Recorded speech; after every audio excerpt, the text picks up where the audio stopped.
Saudara, polisi mencatat ada 55 orang yang menjadi korban ledakan di SMA Negeri 72 Jakarta. Peristiwa ini terjadi sekitar pukul 12.30, tak lama ketika khotbah Jumat baru berlangsung. Dari sekitar TKP, polisi menemukan bom rakitan, remote pengendali, serta senjata mainan tipe airsoft gun, laras panjang, dan revolver. Untuk lebih lengkap membaca peristiwa serangan dugaan teroris di SMA Negeri 72 Jakarta ini, sudah ada pengamat terorisme Islah Bahrawi dan juga mantan Kapolda Jawa Barat Irjen Purnawirawan Anton Carlian. Selamat petang semuanya. Selamat petang. Selamat petang. Bang Islah, kalau melihat rangkaian lokasinya dulu, lokasi, kemudian waktu, dan juga barang bukti yang diduga ini ditemukan, Anda menangkapnya ini memang mengarah ke aksi terorisme kah atau ada kemungkinan lain? Saya melihat begini ya, kalau melihat lokasi ya, kenapa SMA 72 gitu ya. Dan padahal ini lokasi sekolah ini berada di lingkungan militer gitu. Kalau saya melihatnya ya ini aksi lone wolf, aksi yang tidak terkait dengan jaringan. Dan ini well defined gitu. Targetnya itu betul-betul yang punya engagement dengan pelaku.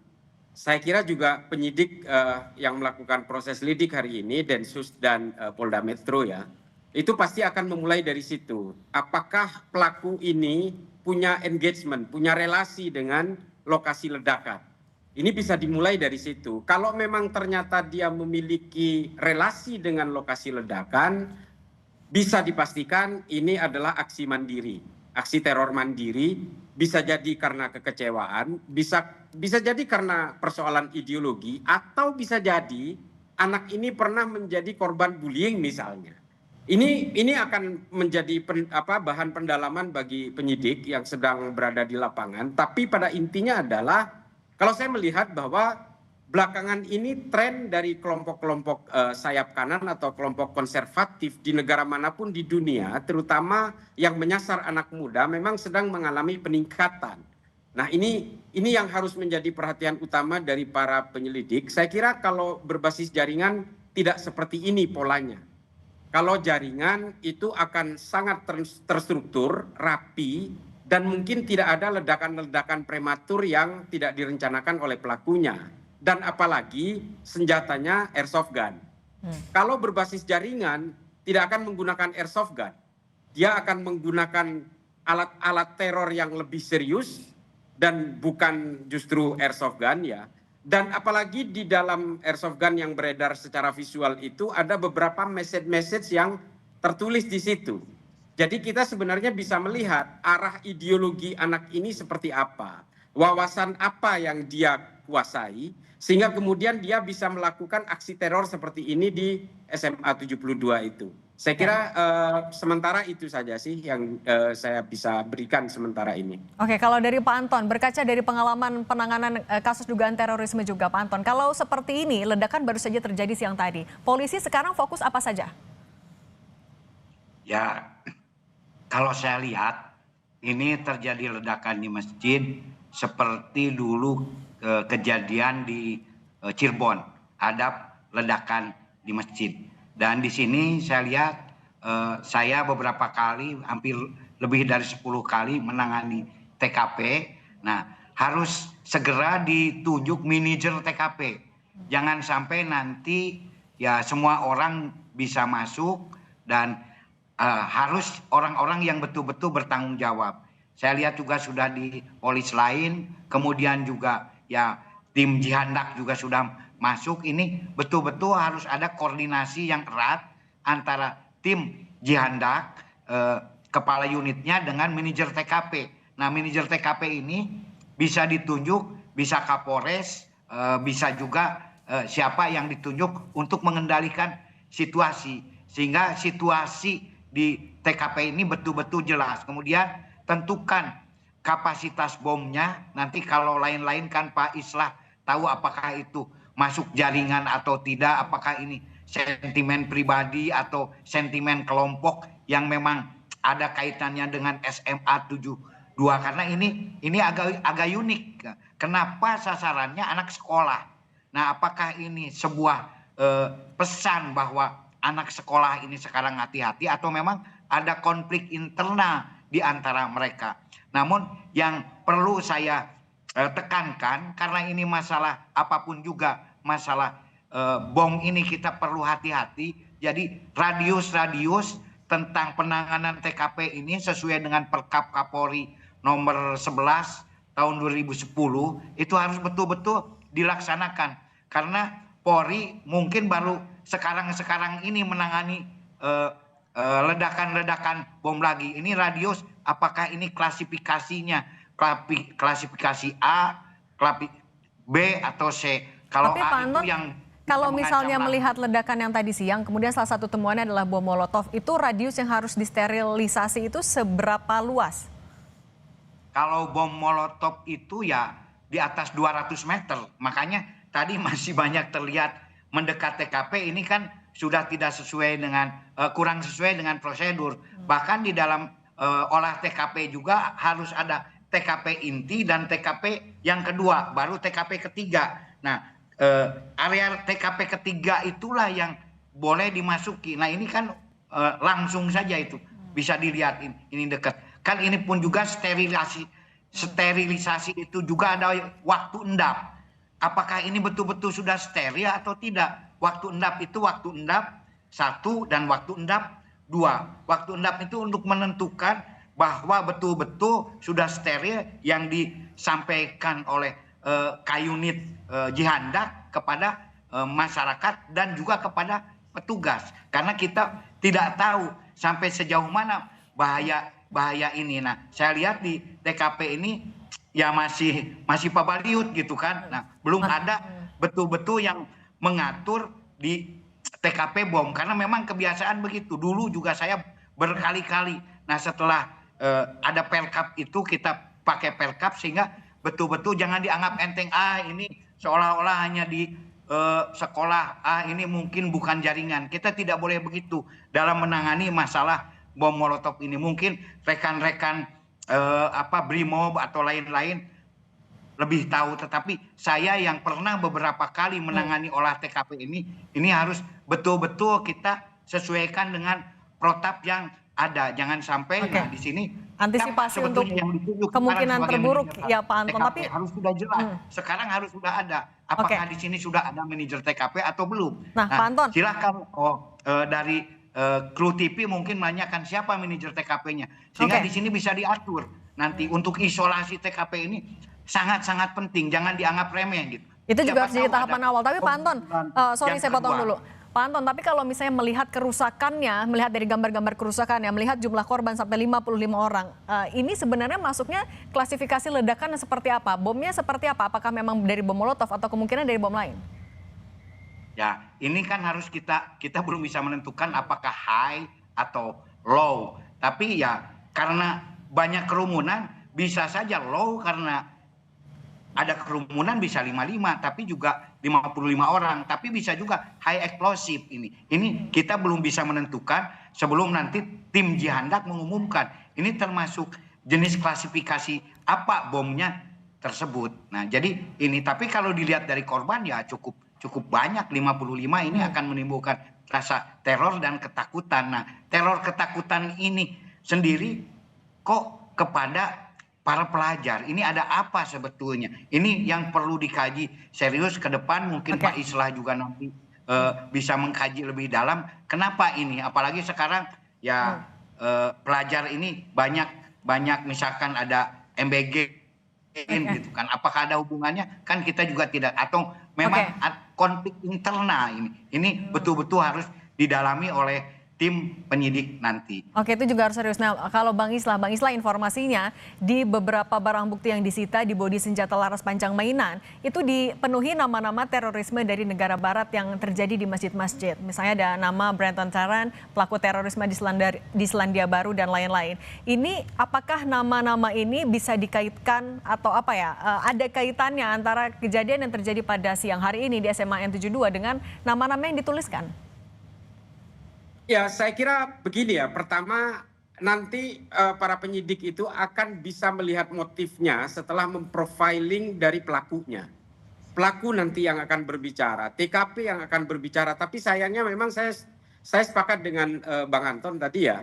TKP itu sangat sakral dalam satu kasus teror karena TKP nanti yang akan berbicara banyak. Sayangnya saya lihat tadi airsoft gun itu juga sudah dipegang oleh petugas pakai baju loreng yang tidak memakai sarung tangan dan sebagainya. Karena nanti dari TKP ini akan DNA yang nempel di barang-barang itu yang akan berbicara. Ada keterlibatan orang lain atau tidak, termasuk di bahan baku bom yang tidak sempat meledak dan sebagainya. Tapi kalau melihat dari jumlah kenapa dia menyasar sebuah kerumunan yang masjid sedang melakukan Jumatan, itu kan jumlah orangnya banyak. Kalau kita melihat dari sasaran jumlah orang yang sedang banyak, bisa jadi ini low explosive. Kenapa begitu? Karena dia memilih kerumunan yang sedang banyak. Dia tahu impact dari bom itu kecil, sehingga supaya korbannya banyak, dia memilih kerumunan. Karena kalau high explosive biasanya diledakkan dimanapun dengan radius ledakan yang luar biasa, itu biasanya tidak peduli orang sedang berkerumun atau tidak, karena dia hanya ingin mengirimkan message dan simbol. Kalau melihat itu, kenapa SMA 72, kenapa di dalam komplek militer, ini kan sebenarnya ada lebih kepada well-defined target. Target yang terdefinisikan secara jelas.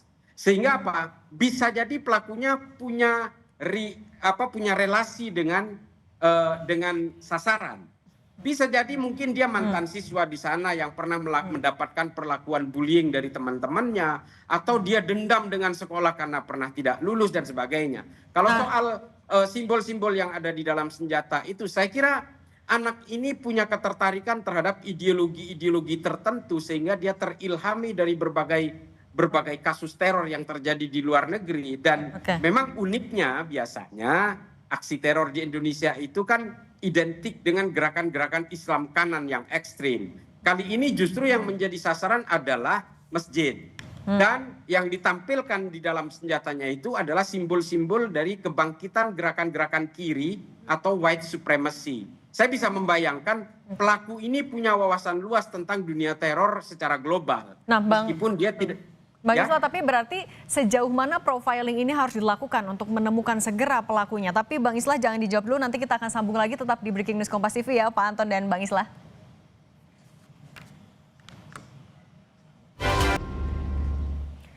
Saudara, informasi terakhir dari 55 korban luka akibat ledakan di masjid yang ada di area SMA M72 Jakarta, 27 diantaranya dirawat di instalasi gawat darurat Rumah Sakit Islam Cempaka Putih Jakarta. Tadi Gubernur Jakarta juga sudah meninjau langsung. Kita akan langsung menuju ke jurnalis Kompas TV Abel Insani dan juru kamera Jamzari. Abel, seperti apa penanganan terakhir di sana? Apakah ada penambahan korban yang dirawat? Hingga saat ini masih sama, Sidi dan juga saudara, masih 27 korban yang dirawat di Rumah Sakit Islam Cempaka Putih. Dan saat ini para orang tua juga masih menunggu di depan ruang instalasi gawat darurat. Dan salah satu yang masih menunggu, kita langsung wawancara saja. Sidi dan juga saudara, selamat sore Ibu. Sore. Dengan Ibu siapa? Dengan Indri. Ibu Indri, maaf saya akan bertanya sedikit terkait dengan korban yang ada di dalam. Anak Ibu berada di dalam? Ada. Menjadi salah satu korban? Iya. Tapi alhamdulillah sih anak saya nggak apa-apa ya, cuma pendengarannya aja kurang ini, karena mungkin kena ledakan terlalu keras. Jadi lagi diperiksa sekarang. Tapi apakah anak sudah menceritakan Ibu bagaimana situasi tadi pada saat ledakan terjadi dan menimpa anak Ibu? Menceritakan baru sedikit karena saya juga masih belum berani untuk nanya-nanya banyak karena anak saya juga shock, lihat saya langsung peluk saya. Ya cuma pas dia ceritanya mau lagi sholat Jumat, habis khotbah mau berdiri, terus ada asap langsung ledakan gitu 3 kali. Tapi setelah itu apakah ada Ibu langsung tahu atau seperti langsung apa? dari grup orang tua suruh orang tua suruh ke 72 lihat periksa anak-anaknya. Setelah saya ke sekolah pada teriak Rifki dibawa ke rumah sakit Rifki. Nah dari situ saya langsung menuju ke sini aja. Pas itu anak saya udah duduk di sini sama temennya yang udah diperban, ya mungkin karena nggak begitu fatal, jadi ya anak saya suruh nunggu di sini kali ya. Gitu. Berarti anak Ibu Salah satu korban ledakan tadi pagi begitu ya Ibu. Ibu kalau boleh tahu, kan ada beberapa serpihan juga terhadap 55 korban yang menjadi korban ledakan. Apakah anak Ibu juga termasuk menjadi salah satu korban yang ada serpihannya atau gimana? Alhamdulillah anak saya padahal di kanan kiri itu kena semua, kena korban berdarah itu. Alhamdulillah anak saya sendiri yang nggak kena, dan anak saya malah gotong temennya. Salah satu temannya itu yang kena paku, nggak tahu itu paku dari mana. Dari kakinya itu yang bingungnya itu pakunya itu, kepalanya itu yang nancep ke. Oke, jadi ada bagian tubuh yang tertancap paku begitu. Ibu tadi begitu mendengar berita ini ke sekolah dulu atau langsung? Ke sekolah dulu. Langsung ke sekolah, langsung dari pihak sekolah, Rifki di rumah sakit, lari ke rumah sakit gitu, bawa ke ambulan. Saya shock juga gitu, langsung saya ke sini. Ibu, berarti Rifki dibawa ke rumah sakit langsung dengan pihak sekolah dibawa ke sini. Kalau saat ini yang sedang dilakukan oleh pihak rumah sakit ke Rifki apa Ibu? Cek pendengaran. Ibu menunggu Rifki dengan siapa? Dengan anak kakaknya Rifki sih, alumni 72 juga. Berarti sampai saat ini proses pemeriksaan masih terus berlangsung? Masih. Kan ada yang disampaikan nggak dari pihak rumah sakit ke keluarga? Nggak ada sih ya. Mudah-mudahan sih semuanya ditanganin dengan baik ya. Bu, tadi sudah ada pihak dari Pemprov DKI juga yang datang gitu kan, bilang kalau semua perawatan nanti akan ditanggung oleh pihak Pemprov gitu. Ibu gimana? Ya kalau misalnya ya gimana ya, namanya korban juga. Kalau misal ya nyawa atau apa yang nggak bisa digantiin dengan duit gitu ya. Tapi ya namanya kecelakaan, kita juga nggak bisa nyalain siapa-siapa. Baik. Ibu, berarti Ibu akan menunggu Rifki sampai keluar. Tapi tidak sampai dilakukan tindakan operasi dan sebagainya? Enggak, disuruh ya, harusnya tadi suruh keluar, tapi kata itu periksa dulu telinganya. Kalau misalnya udah sampai pulang terus nggak dengar, malah susah lagi dibawa ke sininya.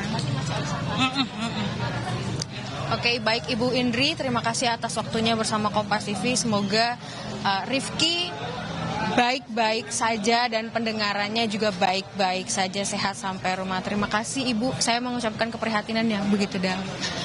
Saudara, itu tadi Cindy dan juga saudara itu salah satu orang tua dari Rifki, yakni yang menjadi korban ledakan tadi siang.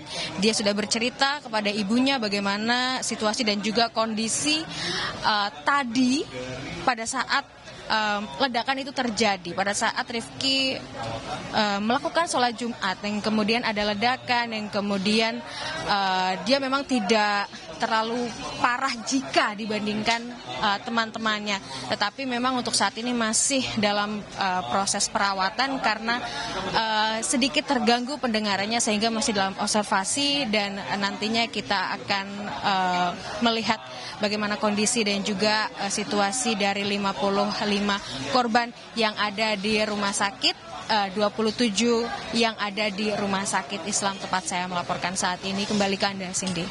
Terima kasih jurnalis Kompas TV Abel Insani dan juru kamera Jamzari. Kita akan kembali melanjutkan dialog bersama Bang Islah Bahrawi dan Pak Irjen Purnawirawan Anton Carlian. Bang Islah, tadi kan Anda sempat bilang kalau misalnya melihat pemilihan lokasinya bisa jadi kaitannya adalah pelaku punya punya kenangan tertentu dan sehingga mau melakukan aksinya di situ. Misalnya salah satunya adalah bullying. Nah, kalau misalnya memang itu adalah sesuatu yang harus didalami, opsi yang harus didalami, profiling yang perlu dilakukan oleh polisi itu seperti apa, sejauh mana? Yang jelas nanti yang akan berbicara banyak itu adalah profiling pelaku.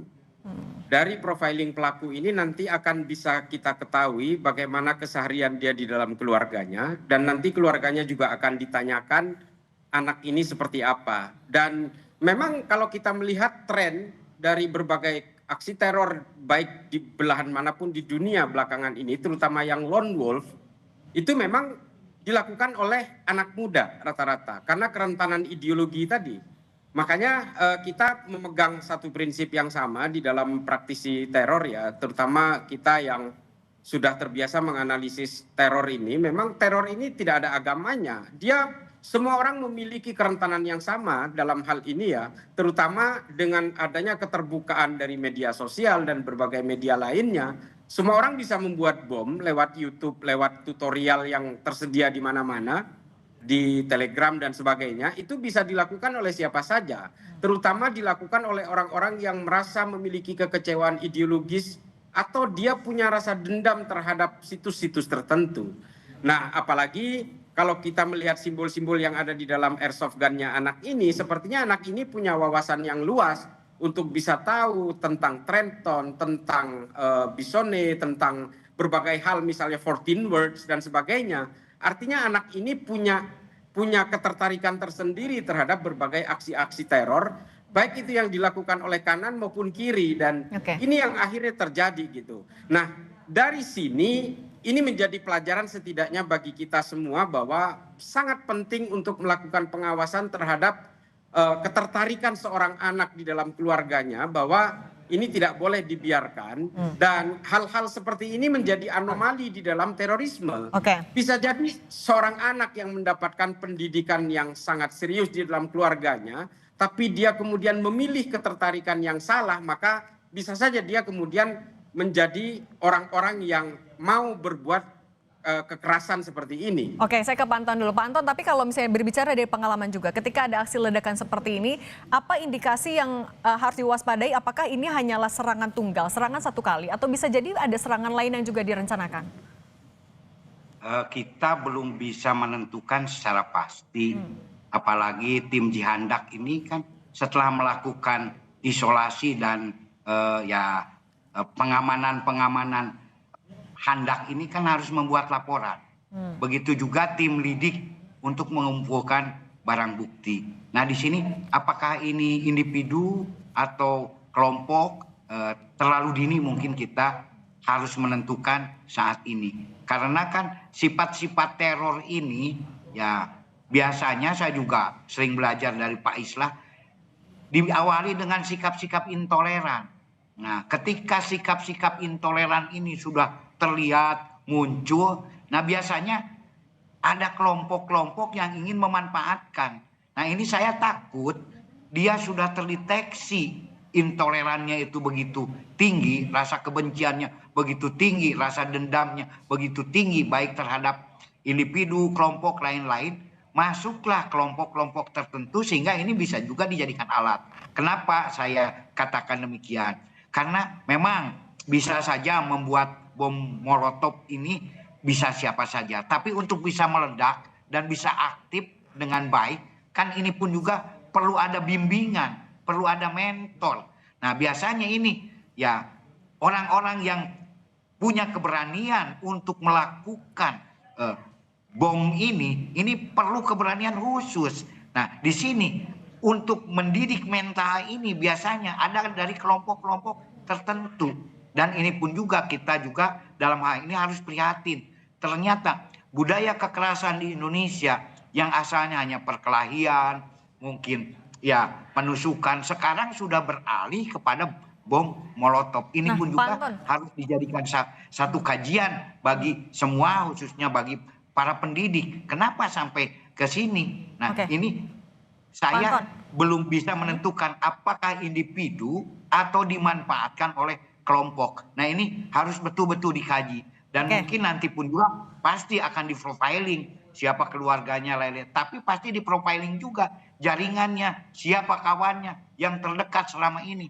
Ketika diketahui ada kawan-kawannya, ada mentornya dari kelompok-kelompok tertentu, ya mungkin mereka ini hanya dijadikan alat saja oleh kelompok-kelompok tertentu. Nah, itu nanti jadi PR untuk profiling juga ya, Pak Anton. Kepada Pak Anton, bangsa Indonesia gitu. Tapi kalau melihat barang bukti lain kan ada senjata mainan, kemudian ada juga bom molotov. Ini kenapa masih harus membawa mainan senjata ini? Apa pesannya sebenarnya mau ditunjukkan juga oleh pelaku di lokasi? Ya bisa saja itu sekedar sebuah pengalihan. Sehingga seolah-olah ini hanya sebuah individu anak-anak. Padahal sebetulnya di balik itu bisa saja terjadi hal yang lain. Nah, untuk mengelabui, sehingga kan pelaku kejahatan itu selalu ingin menghilangkan barang bukti. Nah, mereka di sini ya tidak menutup kemungkinan semua kemungkinan ini bisa terjadi. Tetapi di sini seseorang sudah bisa membuat sebuah bom molotov, itu bukan ya hal yang sepele. Ini pasti ada mentornya. Nah, di sini siapa mentornya? Siapa pensuplainya? Karena di dalam penanganan bom juga ada siapa suppliernya, dari mana sumber dayanya, dan lain-lainnya. Ini juga aktor intelektualnya juga perlu kita sampaikan, karena biasanya dari hasil-hasil yang sudah ada sementara ini di Indonesia belum ada aksi teror ini yang individu gitu kan, selalu ada jaringannya. Nah, ini pun juga siapa tahu ini dimanfaatkan oleh jaringan tertentu yang sampai saat ini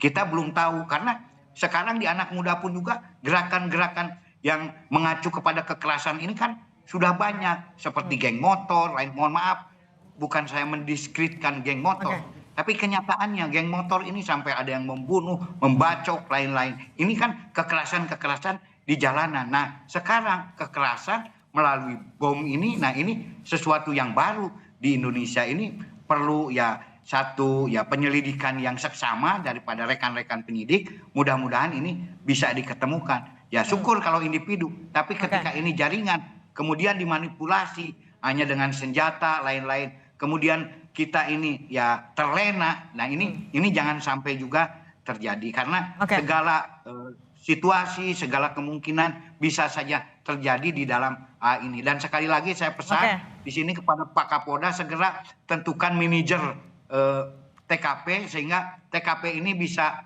steril ya Pak, untuk pengamanan juga. Tidak berantakan seperti masih saya lihat. Mohon maaf kalau menurut kacamata saya masih agak berantakan, kurang tertib gitu. Tadi kan juga tadi Pak Anton juga sempat singgung kalau ya bisa jadi ini tidak hanya belajar sendiri, tapi ada mentornya juga. Nah, Bang Islah, biasanya seberapa rentan? Kita masih belum tahu pelakunya usia berapa, tapi seberapa rentan pengetahuan terkait dengan dugaan terorisme ini bisa menular dari. Tapi jangan dijawab dulu Bang Islah, kita lihat dulu ini ternyata di Rumah Sakit Islam Cempaka Putih Jakarta ada Wakil Ketua DPR RI fraksi Gerindra Sufmi Dasko Ahmad sedang melakukan tinjauan, tampaknya didampingi oleh sejumlah politisi partai Gerindra lain. Ada Habibur Rahman, anggota DPR RI, ada utusan khusus Presiden Raffi Ahmad. Sufmi Dasko Ahmad menjadi salah satu pejabat publik yang melakukan kunjungan ke Rumah Sakit Islam Cempaka Putih melihat langsung penanganan kepada 27 korban yang dirawat di sana. Dari 55 orang korban yang disebutkan seluruhnya berjenis kelamin laki-laki dan mayoritas berasal dari kelas 10. Sana sebanyak 27 orang sedang dilakukan perawatan dengan luka yang berbeda-beda.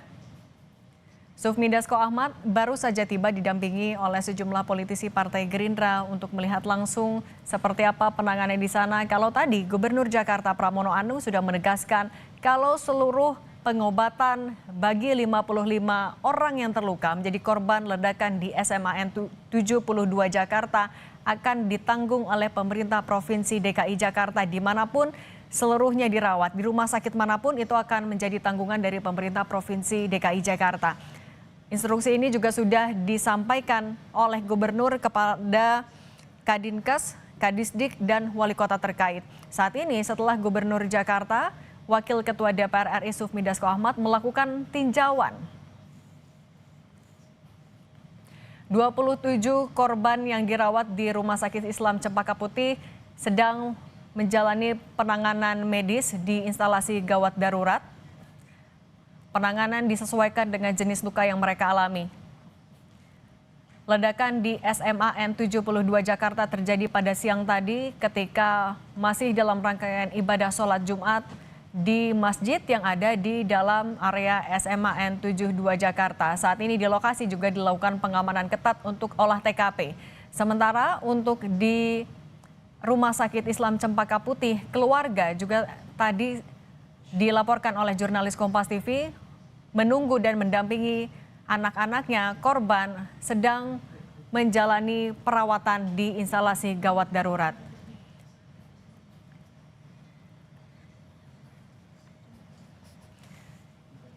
Kita lanjutkan lagi ke Bang Islah. Bang Islah, tadi pertanyaannya sebenarnya seberapa rentan informasi ataupun juga apa ya pengetahuan soal terorisme ini bisa ditularkan dari satu orang ke satu orang? Saya kira memang setiap aksi terorisme itu sifatnya selalu mengirimkan pesan, sending message. Itu selalu terjadi dimanapun. Kejadian yang terjadi di Jakarta Utara hari ini pernah juga terjadi di Amerika misalnya di Columbine. Itu juga terjadi dan ternyata setelah dilakukan penelusuran dan penyidikan, ternyata memang pelakunya memiliki relasi kuat dengan sekolah yang disasar itu, SMA waktu itu.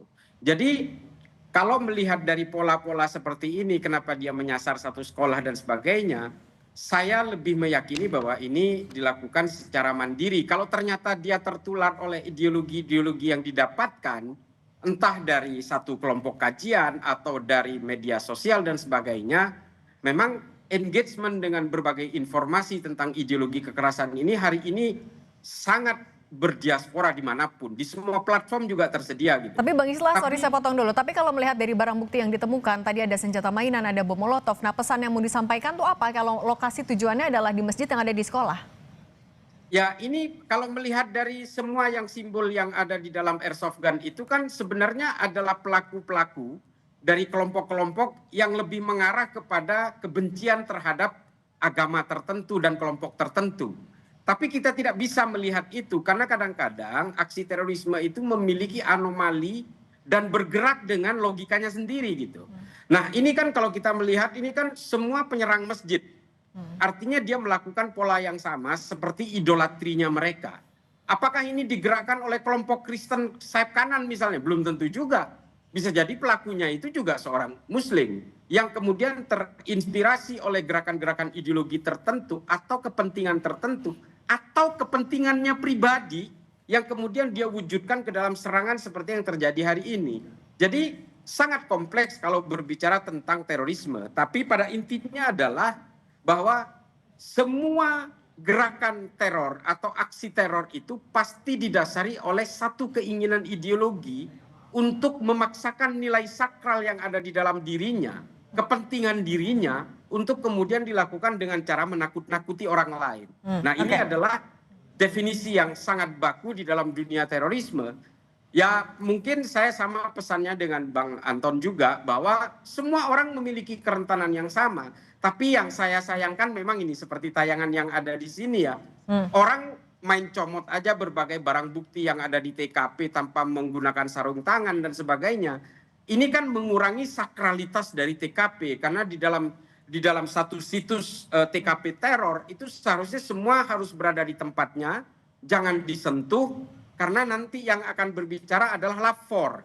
Inavis dan lapor yang akan berbicara, ini yang akan memberikan pemetaan kepada penyidik untuk bisa menentukan pelakunya ini sebenarnya melibatkan berapa orang, jaringannya kemana kalau memang ini berbasis jaringan. Nah, ini yang harus dihindari sebenarnya. TKP yang kemudian diacak-acak seperti ini sangat membahayakan terhadap produk penyidikan nanti. Oke, TKP seharusnya masih steril. Nah, kalau Pak Anton, apa yang sebenarnya biasanya menjadi kendala untuk penangkapan dan juga untuk mendalami seorang pelaku dugaan teroris?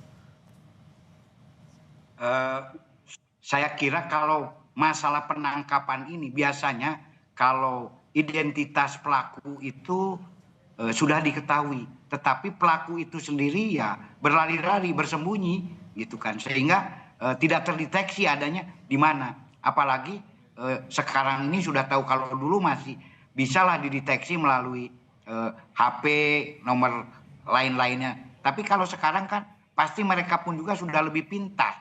Mereka melakukan secara ya istilahnya sembunyi-sembunyi tanpa membawa alat-alat elektronik.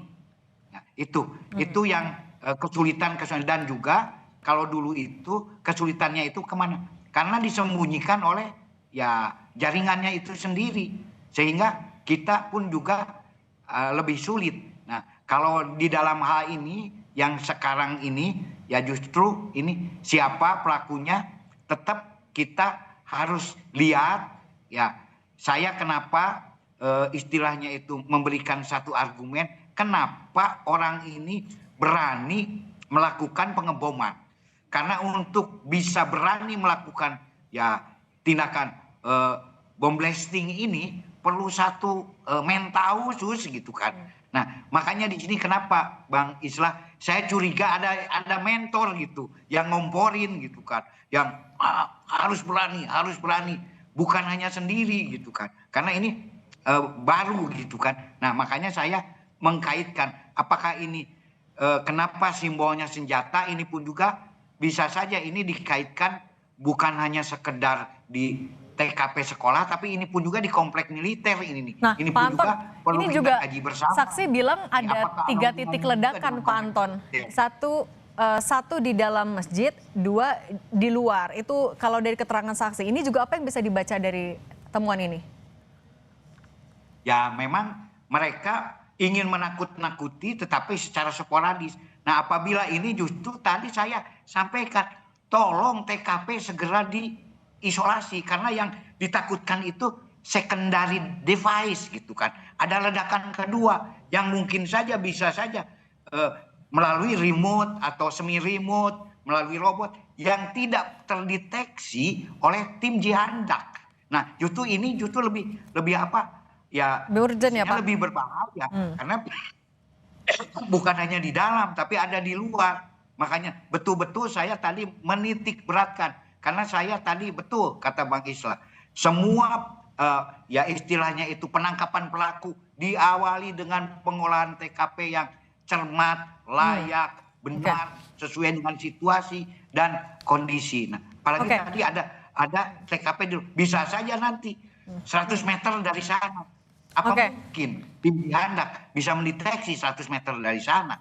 Nah, itu kan, makanya tadi sterilisasi jadi PR yang sekarang harus dilakukan. Sebentar Pak Anton, saya ke Bang Islah dulu. Bang Islah, ketika ini dilakukan di sekolah, banyak korbannya adalah anak-anak. Sekarang fokus dari tim gabungan artinya harus apa nih sekarang?